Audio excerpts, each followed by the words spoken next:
Los hermanos sean unidos porque esa es la ley primera. Tengan unión verdadera en cualquier tiempo que sea, porque si entre ellos pelean, los devoran los de afuera. 90 buques mercantes, 20 de guerra, 20 de guerra.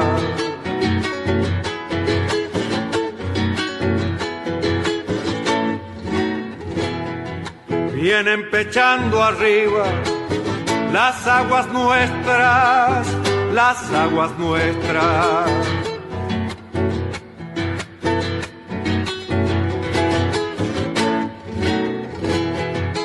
Veinte de guerra vienen con sus banderas, con sus banderas.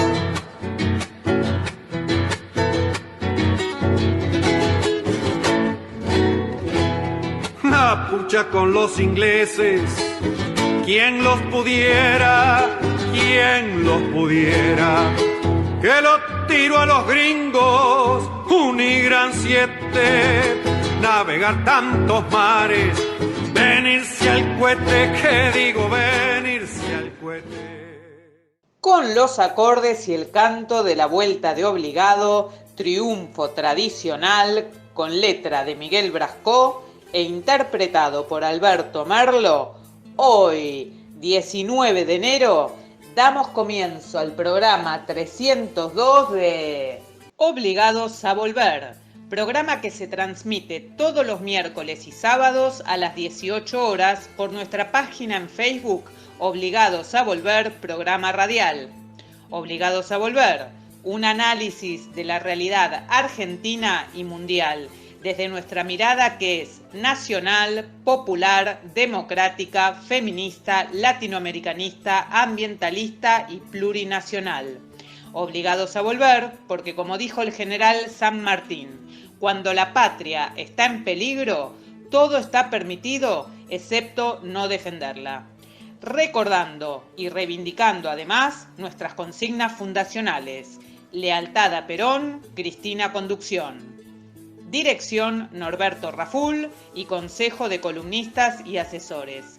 Locución, quien les habla, Irene Ring. En la operación técnica, Nicolás Rearte. A continuación, Norberto nos comentará, como suele hacerlo, el temario de nuestro programa de hoy. Buenas tardes, Norberto. Buenas tardes, Irene. Buenas tardes a todos, todas y todes, oyentes de Obligados a Volver. Programa número 302. Que se corresponde con el día miércoles 19 de enero y como es habitual lo organizamos en dos bloques. El primer bloque arranca con las efemérides históricas que prepara Edgardo Margiota, le sigue la columna de Política Nacional de Carlos Orubica y la de Economía de Jorge Mancinelli, que va a tratar el tema del Fondo Monetario Internacional.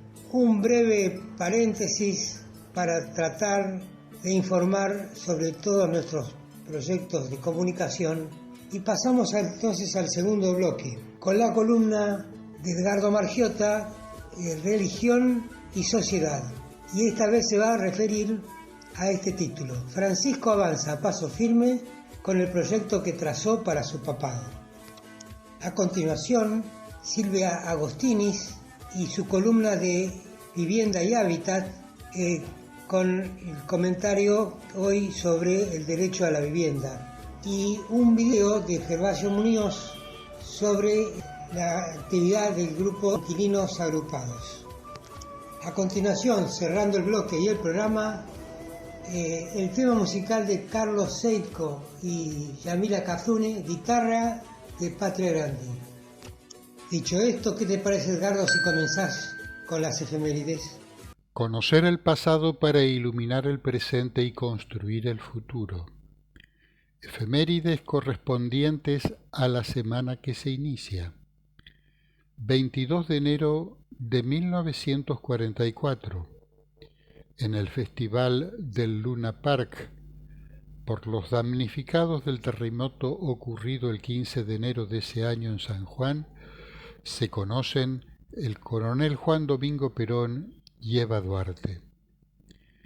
23 de enero de 1945. La Secretaría de Trabajo y Previsión, a cargo del coronel Perón, estableció el derecho de los trabajadores a gozar de vacaciones pagas. Esta disposición fue acompañada por un programa de turismo social. Desde entonces, muchos argentinos y argentinas comenzaron a descubrir el país. 25 de enero de 1815, en un acto de traición a la patria, el general Carlos María de Alvear, director de las Provincias Unidas, pide que los pueblos del Plata sean un protectorado británico.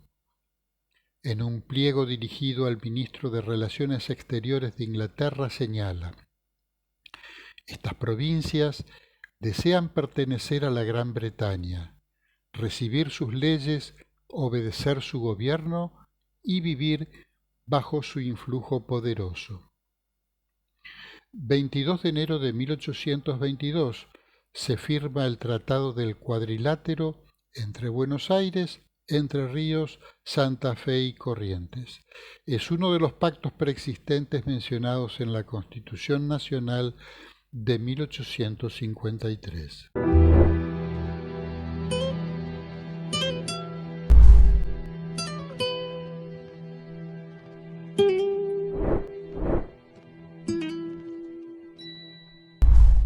Hola, soy Carlos Solubica y voy a hablar de la política nacional. En el momento de realizar esta grabación es el lunes 17 de enero, pasadas las 16. Más allá de algunas palabras y frases de ocasión o de algunos gestos amistosos de compromiso, el Fondo Monetario Internacional está mostrando que no ha cambiado en lo esencial. La semana pasada advertimos en esta misma columna que el ministro Guzmán había puesto sobre la mesa la principal diferencia de nuestro gobierno con el organismo financiero, el llamado sendero fiscal, que traducido al criollo significa que el fondo exige para un acuerdo que se alcance el equilibrio de las cuentas públicas en 2024, y nuestro gobierno plantea que eso puede lograrlo en 2027. No se trata solamente de una diferencia temporal de 3 años más o menos, sino de que la velocidad que exigen ellos implica un fuerte ajuste del gasto estatal, con caída de la actividad económica y mayor superávit comercial por disminución de las importaciones, reducción del consumo interno y aumento de las exportaciones. Mientras que de este lado se busca alcanzar el objetivo con crecimiento económico y aumento de la recaudación impositiva, tratando de fortalecer las exportaciones, pero sin resignar importaciones necesarias para el aparato productivo. Menos mal que nadie nos pidió que nos enamoremos de Kristalina Georgieva, aunque en honor a la verdad no es ella la que decide. Ni siquiera los gobiernos de los países europeos, que en su mayoría, por lo menos dentro de los que tienen mayor peso en el FMI, han manifestado apoyo a la postura argentina. El problema es Estados Unidos, que es el que tiene el poder de decisión, cosa que también blanqueó Martín Guzmán. Con Biden en lugar de Trump, por ahora no ha mostrado ningún cambio significativo en su política exterior, incluyendo su postura dentro del fondo y hacia el gobierno del Frente de Todos. Las negociaciones no están rotas, pero se encuentran empantanadas, y a menos que una de las dos partes ceda en sus posiciones, seguirán estancadas. En marzo hay vencimientos pautados según el cronograma demencial del acuerdo ilegal firmado por Macri, y Alberto Fernández ya avisó que no estamos en condiciones de pagarlos. Si bien la eventual cesación de pagos no opera de manera instantánea, porque hay un lapso de 6 meses para que sea efectivo oficialmente el default, por ahora no se descarta. Más bien al contrario, parece probable que lleguemos a esa situación.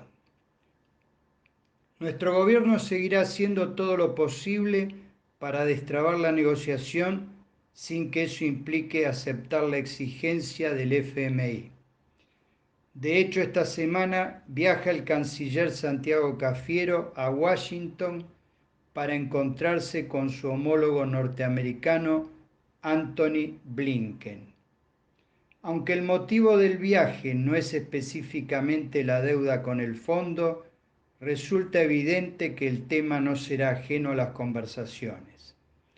Igual, en principio, no hay que cifrar demasiadas expectativas en esa reunión, que apenas será un acercamiento diplomático previo al viaje de nuestro presidente a China, con escala previa en Moscú y reunión con Vladimir Putin. A Dios rogando y con el mazo dando. Lo peor que nos podría pasar es quedar enganchados con el unilateralismo que pretende la potencia del norte. De la oposición de Juntos por el Cambio no podemos esperar nada, al menos nada bueno. Si hasta para una simple reunión informativa con el ministro de Economía dan 1000 vueltas y buscan igual cantidad de excusas para no hacerla.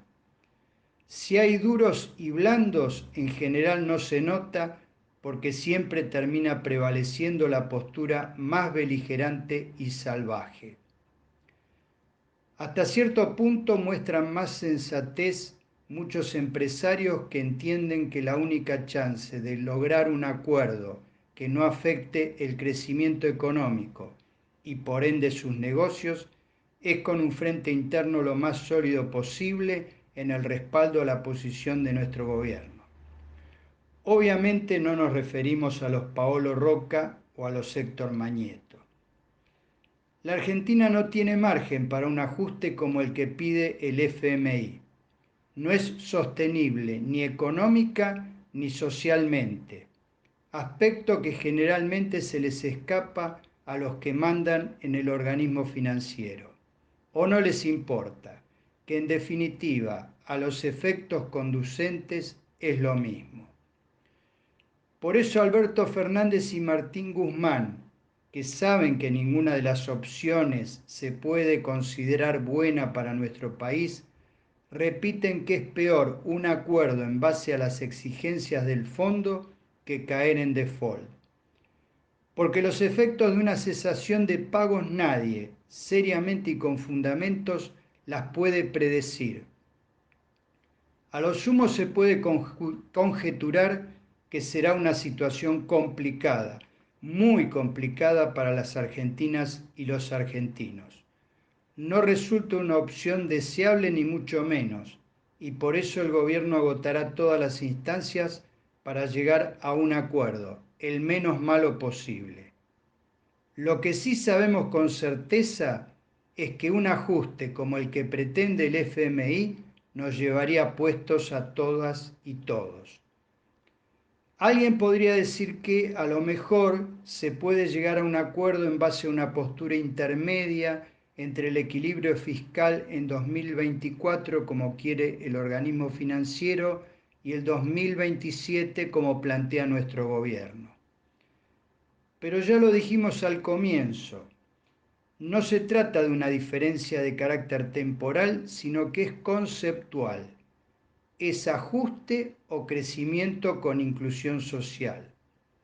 Porque además, algo que se dice poco, pero se sabe, es que los 10 años de un acuerdo de facilidades extendidas, como el que está disponible actualmente, no alcanzan para pagar la deuda. En el futuro sería ineludible una renegociación para extender los plazos. Las cartas están sobre la mesa.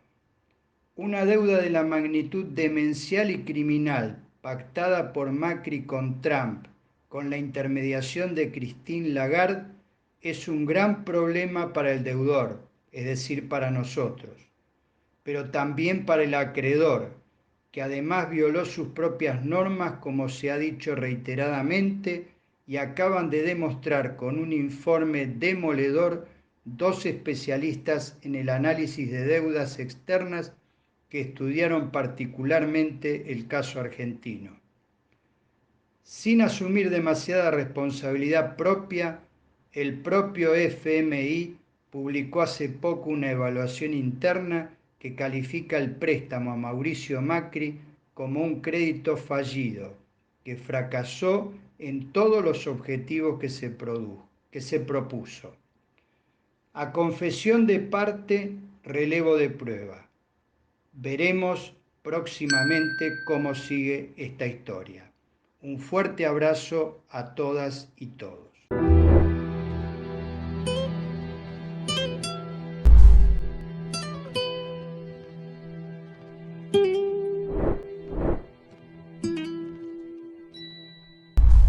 Karina Patricio Ferreira Lima es especialista en Derecho Económico y Financiero y profesora e investigadora en la Facultad de Derecho de la Universidad de Leeds, Inglaterra.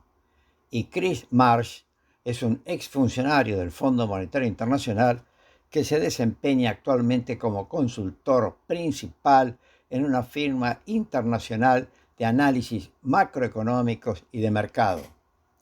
Ambos expertos dieron a conocer un análisis sobre el préstamo del fondo a Macri que demuestra que ese préstamo es nulo, aplicando la regla jurídica vigente denominada ultravirus.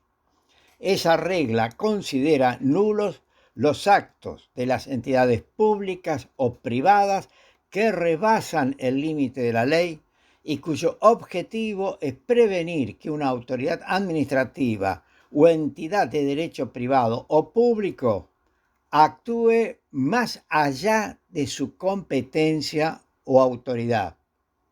Surge de la investigación de estos técnicos que la confianza del mercado financiero en Macri se deterioró rápidamente, prueba que debió aumentarse el monto para el momento de la primera revisión.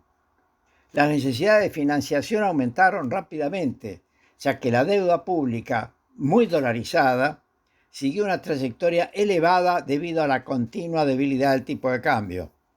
Esa deuda, con la colocación de bonos en mercados financieros que dejó Macri, pudo reestructurarse a mediados de 2020.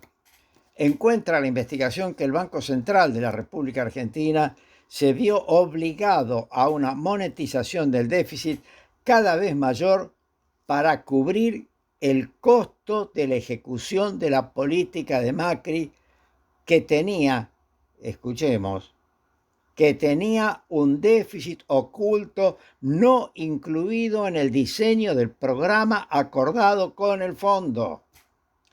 El acuerdo stand-by de acceso excepcional de 36 meses con nuestro país, aprobado por el fondo en junio del 2018 y posteriormente ampliado en octubre de ese mismo año, representa el mayor programa en la historia del fondo. El programa, sin embargo, ha fracasado en todos sus objetivos centrales. Los expertos descubrieron el acuerdo stand-by que violó los fines fundamentales del fondo según su convenio constitutivo y por lo tanto constituye un acto ultravires. Aunque ya se ha argumentado en otros lugares, dicen los expertos, que el incumplimiento de ese acuerdo era altamente previsible y representa un fallo de programación por parte del fondo, el análisis que dieron a conocer es el primero que integra esos cuestionamientos macroeconómicos en una evaluación jurídica exhaustiva, recurriendo al derecho internacional público general, al derecho del propio fondo y, cuando el derecho internacional sea incierto, a las analogías pertinentes con el derecho privado inglés. La investigación incluyó como hipótesis que el acuerdo stand-by o acuerdo de derecho de giro violó los fines fundamentales del Fondo Monetario Internacional según su convenio constitutivo y por lo tanto constituye un acto ultravires. La doctrina ultravires en el derecho internacional tiene su origen en el derecho constitucional, administrativo y corporativo nacional. Se basa en la premisa de que, a diferencia de los estados, las organizaciones internacionales, escuchemos esto, las organizaciones internacionales tienen una capacidad jurídica limitada. Esencialmente, sus funciones y poderes se limitan a los que les confieren sus estados miembros en sus instrumentos constitutivos básicos. Cuando las organizaciones internacionales actúan más allá de su capacidad jurídica, se considera que actúan ultra vires. De ello se desprende, dicen los investigadores, que cualquier acto que sobrepase las facultades de las organizaciones internacionales determinadas en sus tratados constitutivos es inválido y nulo. Aclaran que, a pesar de esa definición general, no existe una doctrina jurídica coherente sobre los actos ultravires en el derecho internacional. En gran medida, esto se debe a los múltiples elementos asociados a la definición, que pueden referirse tanto a actos que están más allá de las facultades asignadas a una organización internacional, como a un conjunto de límites a sus acciones, independientemente de su naturaleza, que pueden implicar la invalidez de sus actos. Los apartados de la Carta Constitutiva del Fondo Monetario Internacional son de crucial interés para la investigación. Esos apartados establecen la obligación del fondo de infundir confianza a los países miembros, poniendo a su disposición temporalmente y con las garantías adecuadas los recursos generales del fondo, dándoles así oportunidad de que corrijan los desequilibrios de sus balanzas de pagos sin recurrir, escuchemos, esta es la función y la obligación del fondo, sin recurrir a medidas perniciosas para la prosperidad nacional o internacional. Asimismo, las normas del fondo establecen que se debe, bajo el grado de desequilibrio de la balanza de pago de los países miembros respecto al desequilibrio de la balanza de pago, bajar este desequilibrio. La facultad asignada al fondo de su tratado constitutivo es, por tanto, funcional. Proporcionar apoyo a la balanza de pago de sus miembros. La balanza de pago es lo que entra y sale de moneda extranjera por exportaciones, importaciones y préstamos que se toman o se dan. Estas condiciones acumulativas consisten en que los recursos generales del fondo solo deben ponerse a disposición de sus miembros con carácter temporal. El apoyo debe prestarse con las salvaguardias adecuadas y el apoyo debe acortar la duración y disminuir el grado de desequilibrio de la balanza de pago del beneficiario, que es todo lo contrario de lo que hizo el fondo y, por supuesto, aceptó y solicitó Macri. El estudio de los expertos recuerda que el convenio constitutivo del fondo autoriza a solicitar a un miembro que aplique controles de capital a fin de evitar que se utilicen sus recursos generales para hacer frente a una salida de capitales considerables o sostenida que supere el tramo de reserva de un miembro. ¿Escuchamos esto? El convenio constitutivo del fondo autoriza ¿a qué? A controlar la balanza de pagos. ¿Autoriza qué? A controlar la salida de divisas hacia el exterior. Por esa razón, recuerdan los expertos, cuando el problema de la balanza de pagos no entra en la categoría de temporal, el Fondo Monetario Internacional no puede prestar apoyo financiero al Estado en cuestión a menos que se adopten medidas específicas, normalmente una reestructuración de la deuda, que resuelvan, dicen los estatutos del fondo, de manera creíble el problema de sostenibilidad de la deuda. Precisamente todas las características del gobierno de Macri fueron que la deuda que tomó en nombre de todos nosotros, era insostenible y la dimensión de los daños que nos causó ese endeudamiento son inéditos. Demuestran los expertos que el Fondo Monetario Internacional no tiene un mandato legal para poner sus recursos generales a disposición de un miembro en situaciones en las que se considera que la deuda es insostenible. ¿Escuchamos esto? El Fondo Monetario Internacional no tiene un mandato legal para poner sus recursos generales a disposición de un miembro en situaciones en las que se considera que la deuda es insostenible. Este fue el gobierno de Macri, esta era la situación de Macri.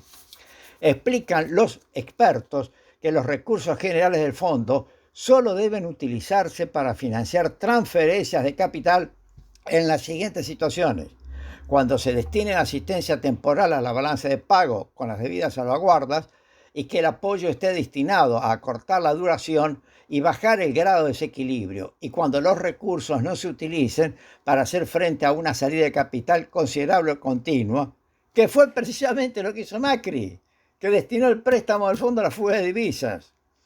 Los expertos demuestran que el fondo le dio un préstamo a Macri violando los reglamentos y carta orgánica del propio fondo. El sustento jurídico de esa anomalía o ilegalidad, explican, se basa en dos argumentos centrales. El primero es que el fondo no garantizó las salvaguardas adecuadas para la provisión de sus recursos generales. Analiza el programa financiero inicial y dan a conocer los expertos que ese programa no solo tiene supuestos poco realistas, escuchemos, no solo tiene supuestos poco realistas, sino también está asentado esto en el informe, tiene un agujero negro contable de al menos 20.000 millones de dólares. Escuchamos bien. El programa financiero inicial que presentó y le aprobaron a Macri, que presentaron a Macri, entre ambos, entre Macri y Trump y Macri, hay un agujero negro de 20.000 millones de dólares. El agujero negro en la contabilidad de Macri, dicen los expertos, o inconsistencia contable de unos 20.000 millones de dólares, hacía imposible establecer ningún programa financiero y por lo tanto ninguna salvaguardia. Sostienen que el agujero negro de la contabilidad macrista se relaciona con el papel que desempeñó el Banco Central en los años previos a la crisis en la financiación del déficit público. En efecto, el Banco Central de Macri emitió importantes pasivos no monetarios, las LEBACs, para absorber liquidez y compensar las posibles consecuencias inflacionarias de la impresión de dinero, creando así un importante déficit cuasi fiscal oculto. Esos pasivos no monetarios conservaban una importante carga de intereses. Claro, para la bicicleta. Se pagaba en pesos una supertasa y se colocaban los dólares, pasaban a pesos, cobraban esa supertasa y después volvían a los dólares y se iban. En el momento que se inició el programa, 40% de interés. Lo más importante es que este déficit monetario se sumaba al déficit fiscal. Y si bien el programa insistía en la estricta prohibición de financiar el déficit con emisión para controlar el crecimiento de la base monetaria y apoyar el objetivo de inflación, el gobierno no proporcionó al Banco Central de suficientes activos remunerados necesarios para pagar los intereses de sus pasivos no monetarios. Ni siquiera eso hizo.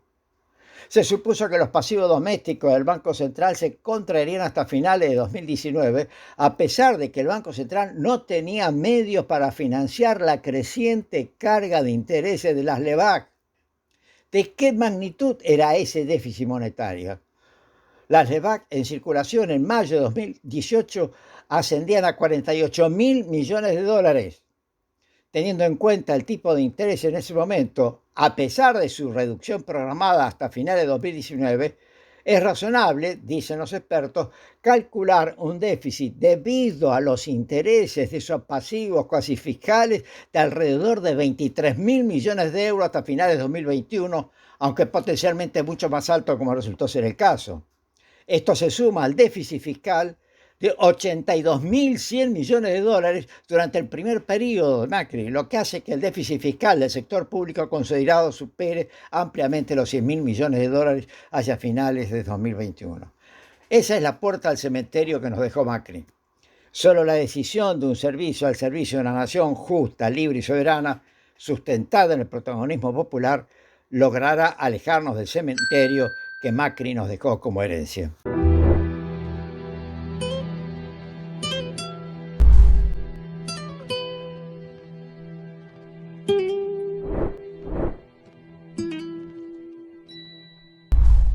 Obligados a volver se solidariza con Milagro Sala, injustamente detenida desde enero de 2016, y con todos los demás detenidos y perseguidos por el régimen macrista y sus cómplices del sistema judicial, por la pronta liberación de los presos políticos. Tehuel, el joven trans de 22 años que salió el 11 de marzo de 2021 a buscar trabajo, está desaparecido y hasta hoy no sabemos qué le sucedió. Por eso, seguiremos insistiendo, preguntando hasta que se esclarezca su paradero. ¿Dónde está Tehuel? Antes de continuar con Obligados a Volver, les invitamos a conocer todos nuestros medios de comunicación. Nuestras páginas en Facebook, Obligados a Volver, programa radial, en la que además de transmitirse las emisiones de nuestros programas, se publican las noticias de política nacional. La Lealtad, Política y Cultura, en la que podrán ver las publicaciones de cultura, noticias de la patria grande y del panorama internacional en general. Y el grupo Obligados a Volver, dispuesto para el intercambio de información y debate entre nuestros oyentes. Además, tenemos el rotativo de Obligados a Volver, un servicio cotidiano de noticias, música y buen humor al que se accede adhiriendo a un grupo de WhatsApp. Les recordamos también que pueden suscribirse a nuestro canal de YouTube, Obligados a Volver, donde pueden consultar los programas ya emitidos y material audiovisual en varias listas de reproducción.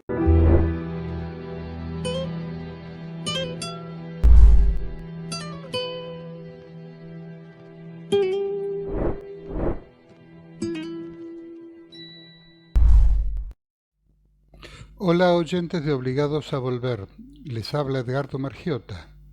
Esta columna, denominada Religión y Sociedad, pretende poner de relieve las interacciones entre los grupos religiosos y la sociedad, particularmente en sus implicancias políticas y sociales.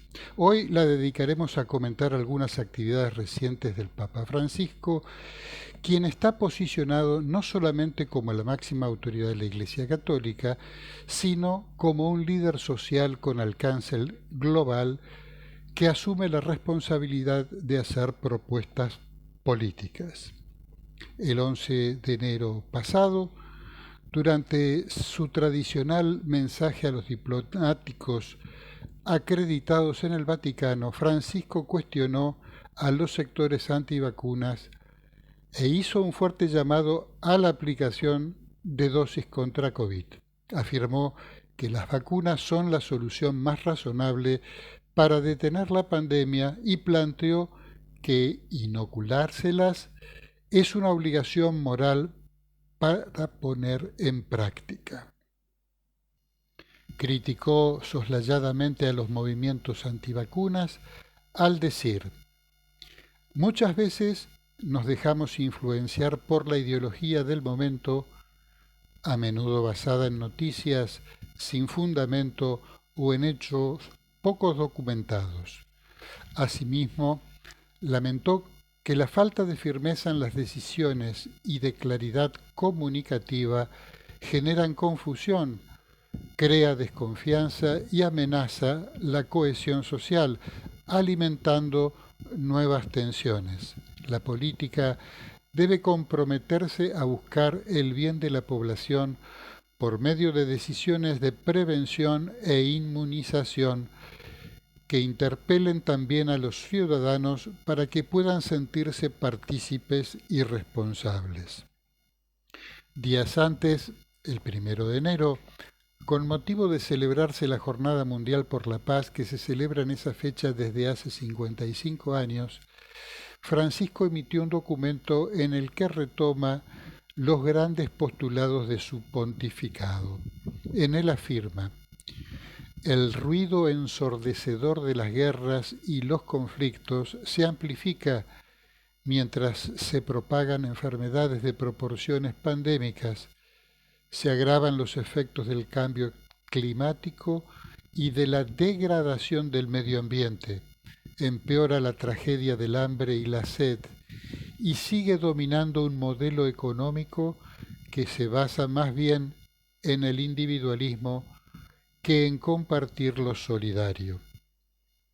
Bergoglio esbozó una propuesta sobre la base de 3 ejes: diálogo entre generaciones para construir la paz, la instrucción y la educación como motores de la paz, y promover y asegurar el trabajo. Desde su elección, en 2013 Bergoglio ha planteado la necesidad de la búsqueda de la paz en el mundo, desarrollando una estrategia que involucra no solo a su Iglesia católica, sino a líderes de otras confesiones monoteístas y en forma constante instala el tema de la paz en sus diálogos con líderes políticos de todo el mundo.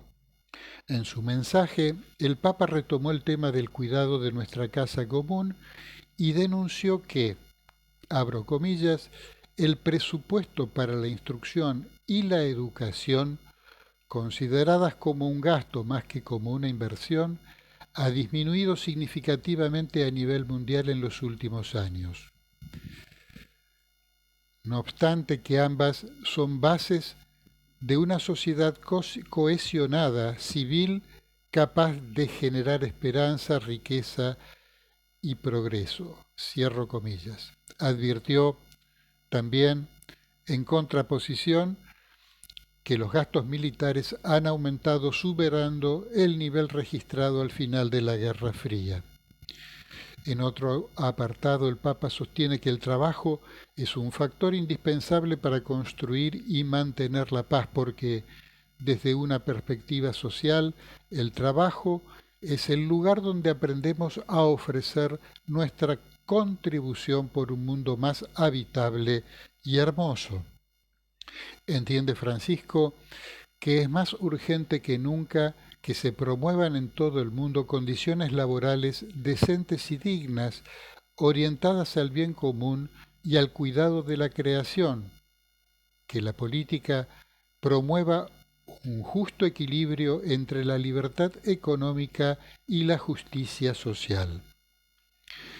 Como es sabido, desde el inicio de su papado, Francisco viene enfrentando resistencia fuera y dentro de la Iglesia Católica por sus críticas al capitalismo, por la defensa de los pobres y por sus posiciones y reformas ante graves problemas internos que en otro tiempo fueron tabú para la jerarquía eclesiástica, no solo los relativos a los abusos sexuales por cuenta de una parte del clero y la jerarquía, sino también los cambios que produjo en el gobierno vaticano y en especial sus ataques a los lobbies que manejan las finanzas de la Santa Sede. A pesar de las resistencias, Francisco continúa a paso firme con el proyecto que se trazó desde que arribó al Vaticano. Como una forma de afrontar los problemas que atraviesa la Iglesia y como una manera de impulsar respuestas institucionales acordes con los desafíos de la realidad, el Papa actualmente promueve un nuevo modelo de participación eclesiástica basado en la corresponsabilidad. Bergoglio está dando pasos destinados a cambiar los modos de participación y toma de decisiones en la Iglesia. La apuesta más fuerte es promover la participación mucho más activa y protagónica de todos los fieles, lo cual debe leerse también como una ofensiva contra el clericalismo. Sobre esta convicción, el Papa convocó a un proceso de escucha previa al sínodo que se celebrará dentro de 2 años, partiendo de la base del compromiso de todas y todos los fieles. Para Francisco, lo contrario al clericalismo es la corresponsabilidad.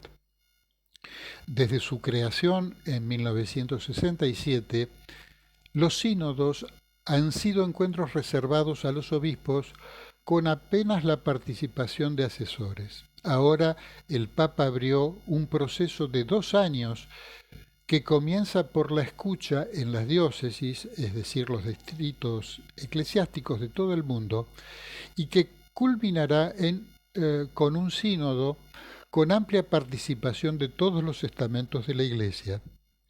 Cuando los obispos latinoamericanos le pidieron a Bergoglio que convocara a una nueva conferencia general del episcopado, como las celebradas hasta ahora, el Papa les contraofertó una asamblea eclesial que tendrá su punto culminante del 21 al 28 de noviembre próximo en México, pero que se inició ya con consultas y escuchas a lo largo y ancho de todo el continente. El propio Francisco dijo: esta es la primera vez que se realiza una asamblea eclesial. No es una conferencia de obispos latinoamericanos como las anteriores, es otra cosa. Es un encuentro del pueblo de Dios, laicos, religiosos y religiosas, sacerdotes, obispos, que caminan juntos, oran, hablan, piensan, discuten, buscan la voluntad de Dios. Así Francisco pone a prueba en América Latina un nuevo estilo de participación que pretende para el catolicismo mundial. El 17 de diciembre pasado, al cumplir 85 años, con mucho humor sobre su edad, pero señalando las movidas de su sucesión, dijo: hay clima de cónclave. Pero cuando llegue esa instancia, el Colegio Cardenalicio y la Curia Vaticana tendrán una conformación modelada en buena medida por Bergoglio. Mientras tanto, en noviembre pasado fue reelegido Oscar Ojea como presidente de la Conferencia Episcopal Argentina. Su designación junto al equipo que lo acompaña en la comisión ejecutiva implica un respaldo a una gestión que se caracterizó por su afinidad con los lineamientos trazados por el Papa Francisco. Bueno, me despido de ustedes. Hasta la próxima.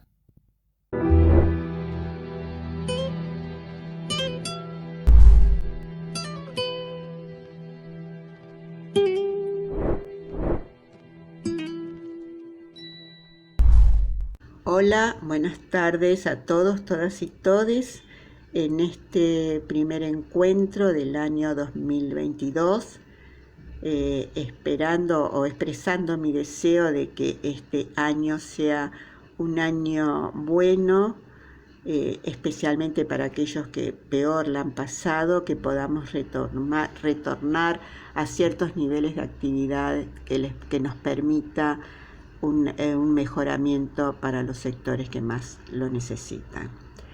En este espacio de hábitat y vivienda se me ocurrió comenzar el año por el derecho a la vivienda y cómo toma cuerpo o se expresa a través de las políticas habitacionales.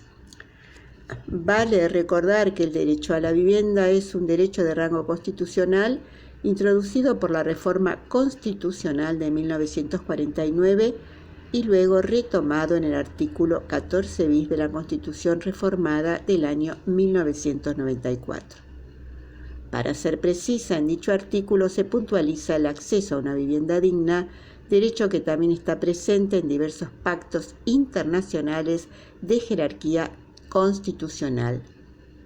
Asimismo, la Constitución de la Ciudad de Buenos Aires reconoce el derecho a una vivienda digna y un hábitat adecuado, según reza en el artículo 41. Si hemos estado atentos a lo dicho, se notará que el derecho, luego transformado en acceso, no introduce el tema de la propiedad de la vivienda. Ergo, el acceso puede ser a través de la propiedad, el alquiler, provista por el empleador, tal el caso de los encargados de edificios, prestada. También se puede ser propietario de la vivienda y no de la tierra o lote sobre la cual la unidad habitacional se asienta.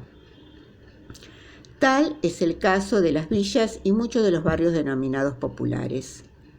Esta situación está presente en la Ciudad de Buenos Aires, el conurbano bonaerense y en conurbaciones de otras provincias, generalmente las ciudades capitales, pero no únicamente. Por nombrar solo algunas, el Gran Rosario, el Gran Mendoza, el Gran Córdoba. El acceso a la vivienda digna en tales situaciones, es decir, en el caso de las villas y barrios populares, se expresará en programas que se proponen asegurar o consolidar la tenencia de la tierra y la vivienda, dotar de servicios básicos para que la vida sea realmente digna, tanto al interior del lote y la vivienda como de infraestructura barrial, agua potable, luz eléctrica, cloacas o tratamientos de excretas, pavimento mejorado, desagües pluviales, iluminación, transporte público, tratamiento de residuos, escuelas, centros de salud, espacios verdes, arbolado, etc. Pues como cualesquiera de nosotros sabemos, las características del entorno en general y del barrio en particular también adquieren importancia, y no solo la vivienda. También pueden sumarse líneas destinadas al mejoramiento de las viviendas. Estamos hablando de terminaciones como revoque, conexiones internas, instalación de baños. En programas de este tipo es frecuente la articulación de distintas instancias y dependencias gubernamentales, ya sea comunales y provinciales, con el nivel nacional.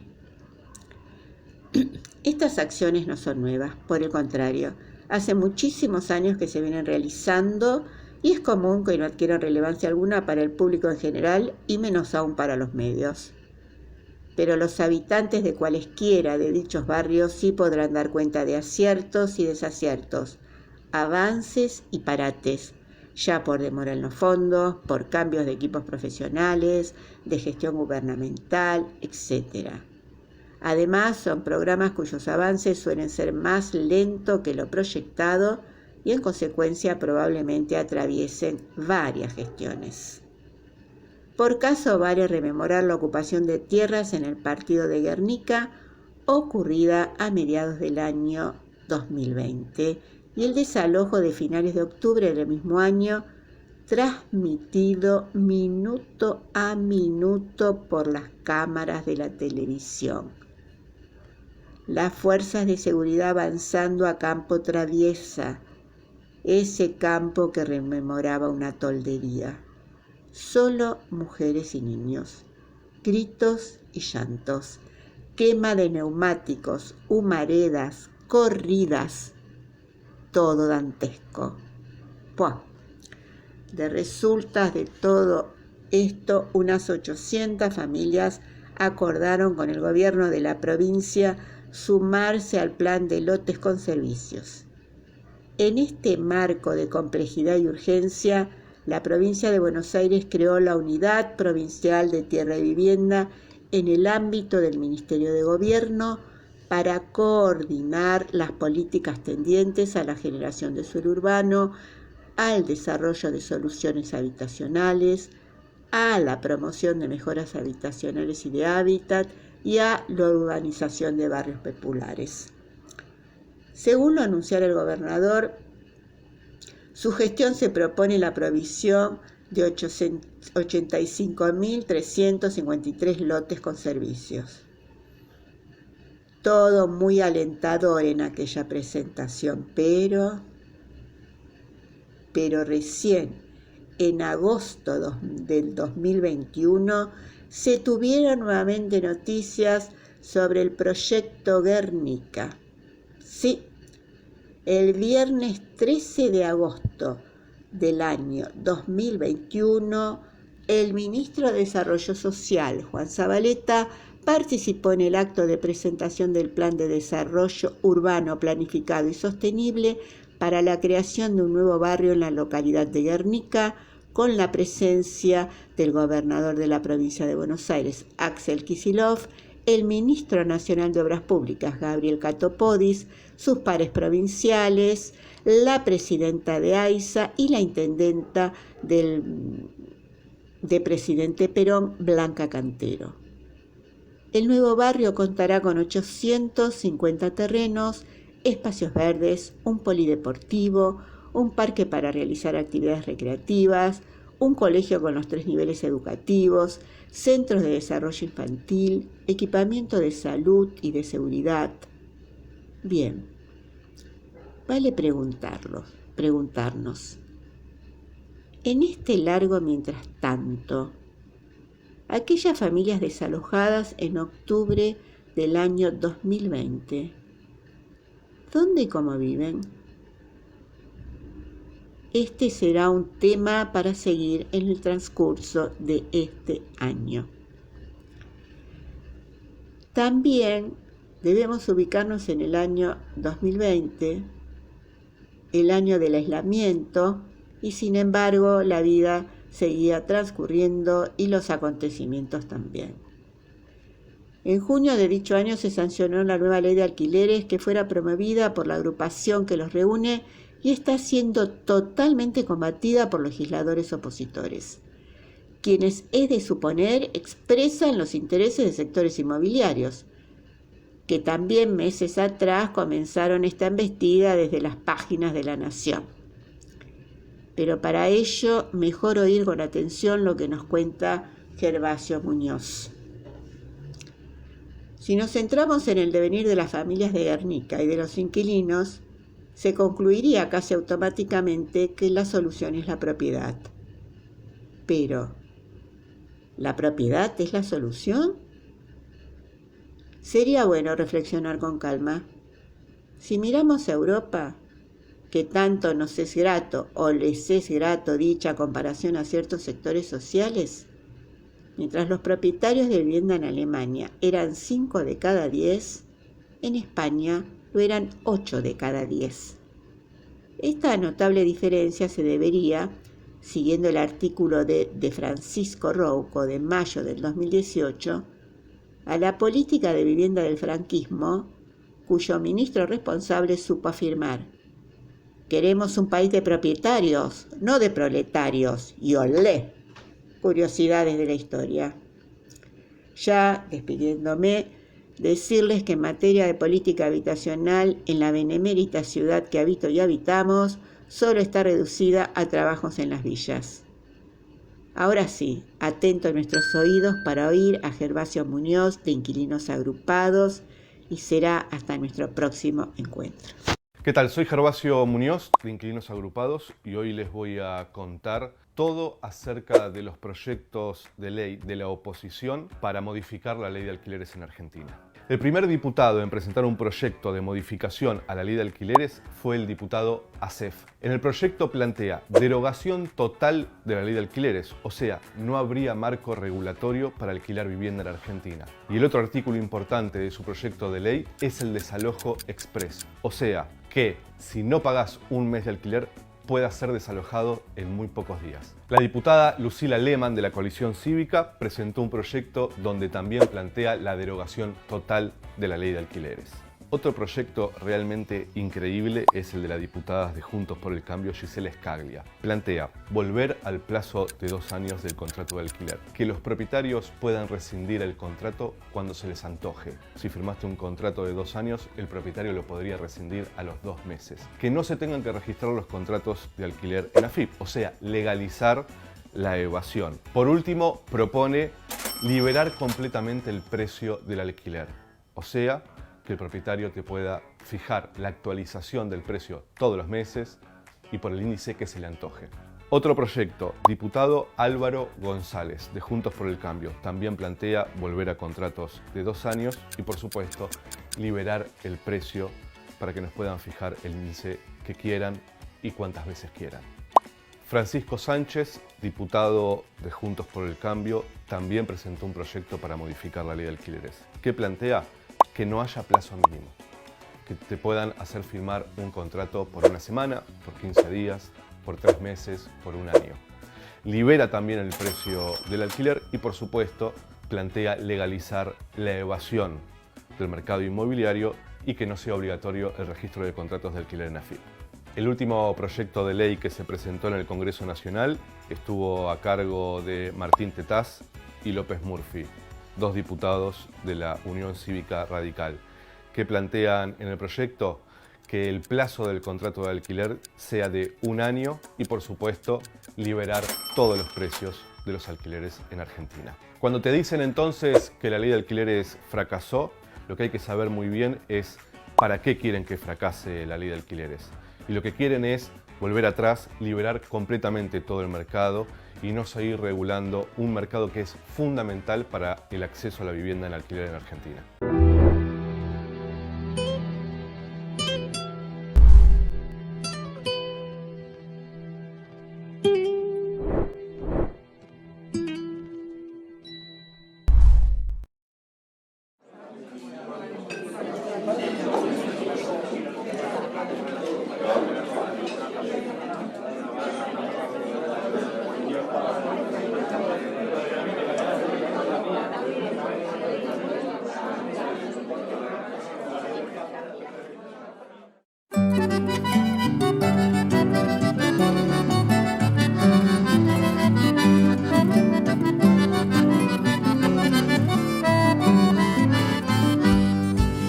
guitarrita de mi pueblo que es rebelde y orillera, guitarrita de mi pueblo que es rebelde y orillera.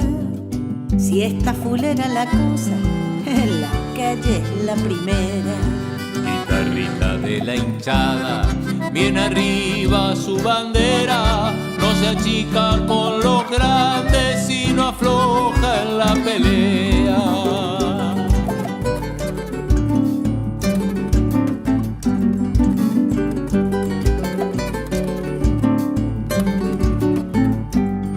Hay guitarrita rapera de los barrios del costado, hay guitarrita rapera de los barrios del costado, donde pa' algunos la vida ya no vale ni un centavo. Guitarrita de boliche con las cuerdas añadidas, entre zambas y milongas se te va yendo la vida. Guitarra de patria grande, siga, siga haciendo historia, pa' que los pueblos del sur no perdamos la memoria. Eso, Carlos. Gracias, Yamila. Guitarrita compañera que no sabe de agachadas, guitarrita compañera que no sabe de agachadas, que desprecia a los traidores y que nunca pide nada. Guitarrita soberana, donde el pueblo es el que manda, los de afuera son de palo y en este tono se canta.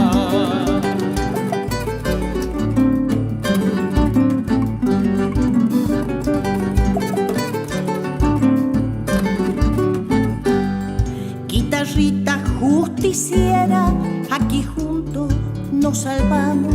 Guitarrita justiciera, aquí juntos nos salvamos. Vamos a cantar victoria, si adentro todos estamos. Guitarrita de los libres, sabemos lo que queremos, sin grillos y sin cadenas que nos sujeten los sueños. Guitarra de patria grande, siga, siga haciendo historia, pa' que los pueblos del sur no perdamos la memoria. Guitarra de patria grande, siga, siga haciendo historia, pa' que los pueblos del sur no perdamos la memoria. Pa' que los pueblos del sur no perdamos la memoria. Pa' que los pueblos del sur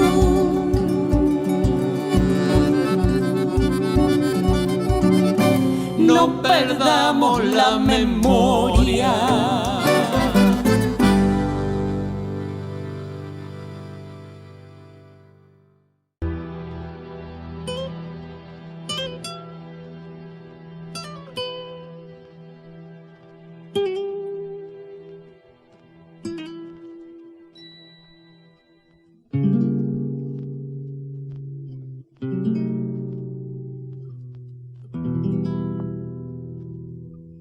Se nos está terminando el programa. Agradecemos a nuestro operador Nicolás Rearte por su trabajo que nos permite salir al aire, a todos les oyentes por su atención, especialmente a los que ponen me gusta en nuestras páginas de Facebook. Antes de despedirnos, les recordamos que nuestro programa de radio Obligados a Volver se transmite todos los miércoles y sábado, siempre a las 18 horas, y tenemos una nueva propuesta. La entrevista, un buceo sobre los orígenes y actividades actuales de personalidades destacadas, los lunes a las 21 horas. También les informamos que desde mediados del año pasado nos hemos incorporado a la red de programas de radio Vamos a Andar, sumando a muchos de sus integrantes a nuestra lista de columnistas invitados. Este fue otro programa de Obligados a Volver, emitido desde nuestra página en Facebook, Obligados a Volver, programa radial. Volvimos, pero estamos obligados a seguir militando, porque la patria sigue estando en peligro. ya que la derecha reaccionaria conspira para derrocar a nuestro gobierno, que con sus aciertos y errores trata denodadamente de resolver las dificultades provocadas por las dos pandemias. Por eso, continuaremos con nuestra tarea, siguiendo el legado del libertador San Martín. Cuando la patria está en peligro, todo está permitido, excepto no defenderla. Recordando y reivindicando nuestras consignas fundacionales. Lealtad a Perón, Cristina Conducción.